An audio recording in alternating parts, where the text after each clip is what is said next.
Hello guys! Samahan niyo ko today. I-try ko tong Simplast air fryer na nabili ko sa Shopee. Yan. Sakto wala kaming oil. So, buti na lang may air fryer na no need ng oil. Try ko ang iluto itong french fries dito sa air fryer na nabili ko. Kung may mali man ako nagawa, pagpasensyahan nyo na. Di talaga ako expert. First time ko nga gawin ito. First time ko gamitin itong air fry na napili ko eh.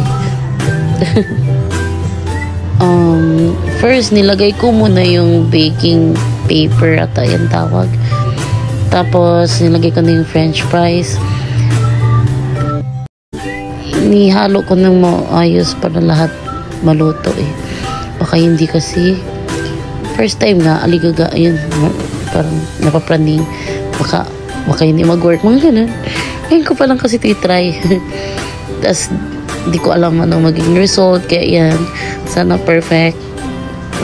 Tapos, ayan. Pero easy lang siya gawin kung tama ang ginawa ko.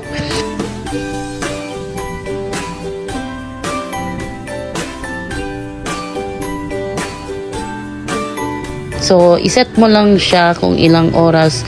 Tapos, sakto mayroon siyang guide dito. O pag french fries na lutuin is 10 to 18 minutes lang daw. So, ang nilagay ko 15. Diba? None of the above. 15 ang nilagay kong minutes. Tapos, yung temperature naman ni 200 ko. Sinunod ko yung nakalagay. Pero yung time hindi. Yan. Set ko na. Tada! Oh, ayan yung guide. Pag french fries daw, 200 Celsius, tapos 10 to 18 minutes. Pero, nilagay ko siya sa 200 Celsius nga, pero 15 minutes. Diba?